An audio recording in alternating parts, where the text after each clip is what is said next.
ꯂꯣꯏꯗ꯭ꯔꯣꯕꯅꯤ ꯑꯗꯨ ꯃꯌꯥꯝ ꯂꯣꯏꯁꯤꯜꯂ ꯂꯣꯏꯔꯦꯕ ꯑꯗꯨ ꯂꯣꯏꯁꯤꯜꯂ ꯂꯣꯏꯔꯦ ꯍꯧꯖꯤꯛ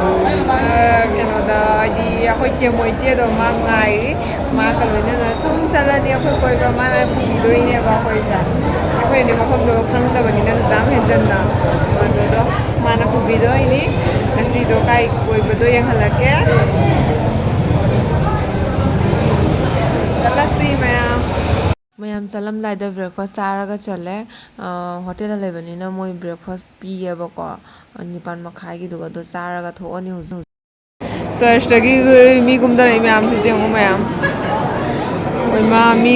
ꯐꯖꯕ ꯃꯌꯥꯝ ꯂꯥꯛꯄꯩ ꯋꯥꯅꯤ ꯅꯨꯄꯤꯁꯨ ꯅꯨꯄꯥꯁꯨ ꯂꯣꯏꯅ ꯐꯖꯩ ꯃꯅꯥꯛꯇ ꯆꯔꯆ ꯂꯩ ꯍꯥꯏꯕꯁꯦ ꯈꯪꯗꯦ ꯅꯠꯇ꯭ꯔꯥ ꯍꯣꯏ ꯆꯔꯆ ꯂꯩ ꯍꯥꯏꯕꯁꯦ ꯈꯪꯗꯦ ꯅꯠꯇ꯭ꯔꯥ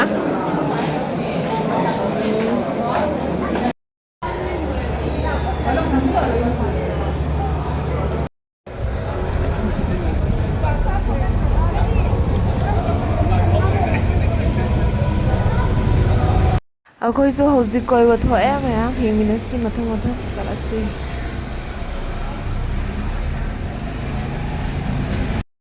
ꯃꯌꯥꯝ ꯃꯣꯏꯒꯤ ꯄꯥꯔꯛꯁꯦ ꯌꯧꯔꯛꯑꯦ ꯀꯩꯅꯣ ꯂꯥꯜꯁꯥꯕꯨꯡꯒꯥ ꯄꯥꯔꯛ ꯍꯥꯏꯌꯦ ꯂꯥꯜꯁꯥꯕꯨꯡꯒꯥ ꯄꯥꯔꯛ ꯍꯥꯏꯕ ꯃꯤꯖꯣ ꯃꯔꯣꯟꯗ ꯍꯥꯏꯔꯒ ꯀꯗꯥꯏ ꯆꯪꯉꯤꯅꯣ ꯀꯥꯏꯁꯦ ꯕꯥꯊꯔꯨꯝ ꯆꯪꯗꯣꯏꯅꯦ ꯀꯥꯏ ꯆꯪꯗꯣꯏꯅꯣ ꯁꯦ ꯑꯩꯒꯤ ꯚꯤꯗꯤꯑꯣꯒ ꯅꯝꯕꯤ ꯇꯥꯏꯌꯦ ꯇꯥꯕ꯭ꯔꯣ ꯚꯤꯗꯤꯑꯣ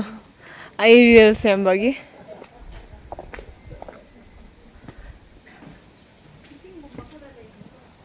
ꯋꯦꯜꯀꯝ 이신 가리가 레호버니 제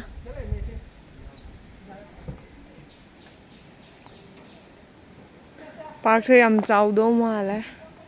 जगह से हम चाव है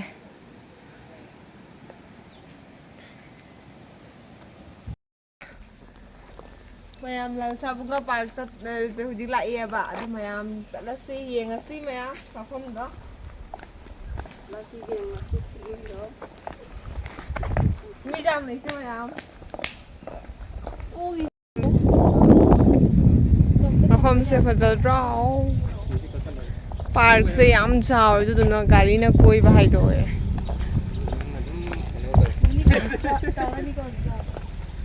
हौजिकानगी wow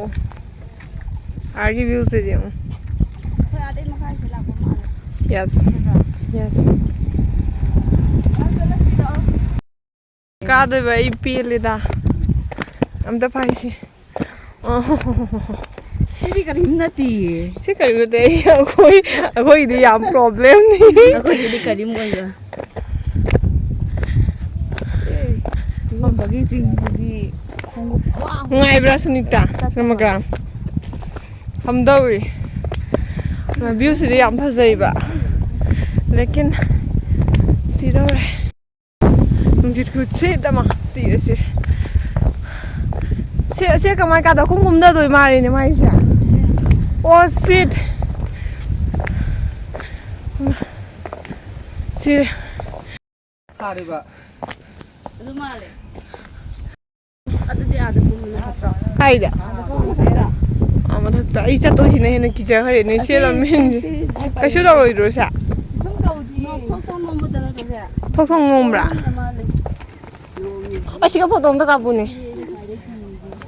ya se no mi se ai ngam roi sat pa no jalo dum ai ngam roi no ai se ai am photo nambi longai le ka no ching dai li ne ude je kari mudi do shu dum ka pa bani mama sire ma'am करी पाप न खंदे वाबना सीदोरे लंबेन से बचाला से मोइते वाबना सीदोरे सिंगाबदा ओइमा वाबना लोरे सिनो सिले ma'am सिंगाबदा वाबना सीदोरे सिंगाया लंबेन सु फत्तबना खंगाबा park ने बा ओइमा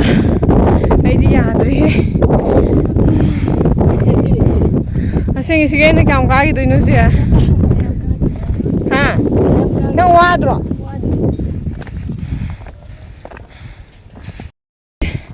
ꯀꯌꯥꯝ ꯁꯥꯡꯉꯤ ꯃꯈꯥꯗꯨ ꯑꯥꯗ ꯂꯩꯍꯧꯔꯦ ꯍꯣꯏꯃ oh my god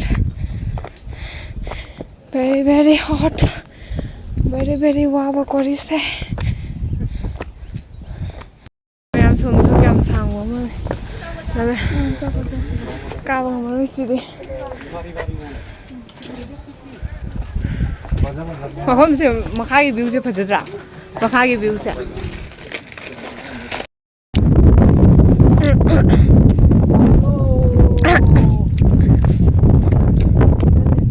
ꯃꯌꯥꯝ ꯍꯧꯖꯤꯛꯀꯤ ꯆꯠꯄꯗꯣ ꯑꯩꯈꯣꯏ ꯑꯃꯨꯛ ꯁꯨꯝ ꯁꯥꯡꯉꯦ ꯍꯟꯗꯛꯀꯁꯤꯅ ꯆꯠꯁꯤꯗꯤ ꯆꯠꯄ ꯉꯝꯖꯔꯣꯏ ꯑꯗꯨ ꯌꯥꯝ ꯇꯦꯜꯂꯐꯝ ꯑꯗꯨ ꯌꯥꯝ ꯊꯦꯡꯉꯐꯥꯎ ꯑꯗꯨ ꯌꯥꯝ ꯇꯦꯜꯂꯐꯥꯎ ꯀꯥꯕ ꯉꯝꯗꯦꯕꯀꯣ ꯑꯁꯤꯁꯤꯗꯤ ꯆꯠꯄ ꯉꯝꯗꯦꯕ ꯁꯤꯁꯤꯗꯤ ꯐꯔ ꯍꯥꯏꯉꯣ ꯆꯠꯄ ꯉꯝꯖꯔꯔꯣꯏ ꯅꯃꯁꯇꯦ ꯇꯧꯖꯔꯦ ꯃꯄꯥꯟꯒꯤ ꯚ꯭ꯌꯨ ꯃꯈꯥꯒꯤ ꯚ꯭ꯌꯨꯁꯦ ꯌꯦꯡꯉꯨ ꯃꯌꯥꯝ ꯐꯖꯗ꯭ꯔꯣ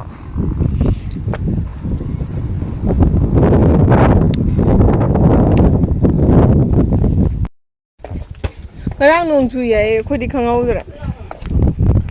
ꯅꯩꯔꯦ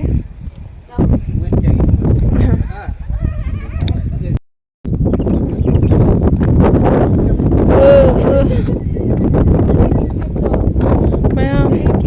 ꯍꯜꯂꯤ ꯑꯩꯈꯣꯏ ꯉꯁꯥꯏ ꯀꯥꯈꯠꯂꯛꯄ ꯃꯐꯝꯗ ꯀꯨꯝꯊꯔꯛꯏ ꯁꯤꯔꯦ ꯋꯥꯕꯅ ꯃꯌꯥꯝ ꯑꯩꯈꯣꯏ ꯒꯥꯔꯤ ꯊꯝꯐꯝꯗꯣ ꯌꯧꯗ꯭ꯔꯤ ꯍꯥꯏꯐꯦꯠ ꯁꯥꯡꯅ ꯀꯥꯈꯠꯂꯛꯄꯖꯥꯠꯅꯤ ꯑꯩꯈꯣꯏꯒꯤꯁꯨ ꯄꯨꯔꯥ ꯍꯧꯖꯤꯛꯅ ꯗꯥꯎꯟ ꯆꯠꯊꯔꯤꯅꯤ ꯂꯣꯛꯇꯥꯛꯀꯤ ꯑꯃꯨꯛ ꯃꯣꯏ ꯀꯩꯅꯣ ꯄꯥꯔꯛ ꯂꯩꯇ꯭ꯔꯅꯦ ꯑꯗꯨ ꯄꯨꯔꯥ ꯃꯥꯜꯂꯦ ꯃꯁꯥ ꯅꯪꯒꯤ ꯂꯝꯍꯦꯟꯕ꯭ꯔꯥ ꯍꯪꯉꯛꯄꯅꯤ ꯅꯪꯒꯤ ꯂꯝꯍꯦꯟꯕ꯭ꯔꯥ ꯂꯃꯒꯥꯝꯁꯤꯅꯤꯗꯥꯅ ꯂꯝꯍꯦꯟ ꯃꯣꯏꯅ ꯂꯝꯍꯦꯟꯕ ꯃꯥꯜꯂꯦ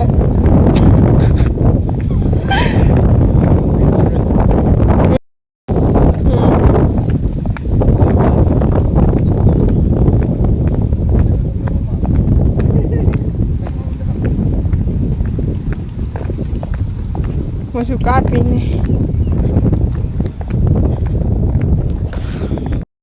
ꯍꯧꯖꯤꯛꯇ ꯌꯧꯔꯦ ꯀꯨꯝꯊꯔꯦ ꯃꯈꯥꯗ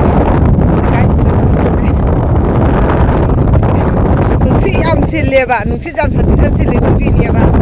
ꯀꯩꯅꯣ ꯇꯧꯔꯦ ꯑꯦꯛꯗꯝ ꯅꯨꯡꯁꯤꯠ ꯈꯨꯁꯤꯠ ꯑꯃ ꯍꯜꯂꯅ ꯀꯩꯅꯣꯝ ꯆꯥꯒꯦ ꯇꯧꯔꯦ ꯍꯥꯏꯒꯦ ꯇꯧꯔꯦ ꯀꯩꯅꯣꯒꯤ ꯇꯥꯏꯞꯇꯗꯤ ꯀꯔꯤ ꯑꯩꯈꯣꯏꯒꯤ ꯆꯒꯦꯝꯄꯣꯝꯗꯣ ꯑꯗꯨꯕꯨ ꯍꯥꯎꯕꯅꯤ ꯑꯂꯨ ꯆꯣꯞ ꯃꯣꯃꯣ ꯚꯦꯖ ꯆꯥꯗꯤ ꯂꯩꯗ꯭ꯔꯣꯁꯦ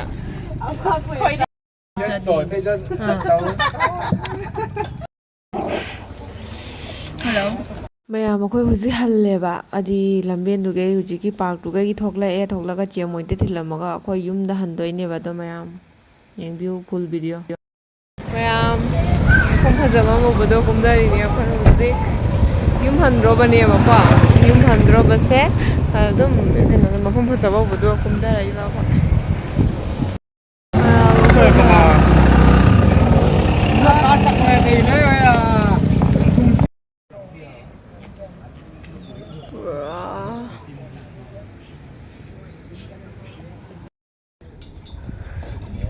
देखो तो नज़ारा कैसा है फजही लोइना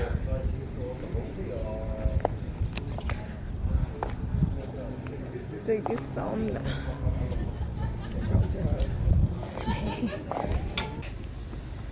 नसी करो ज़्यादा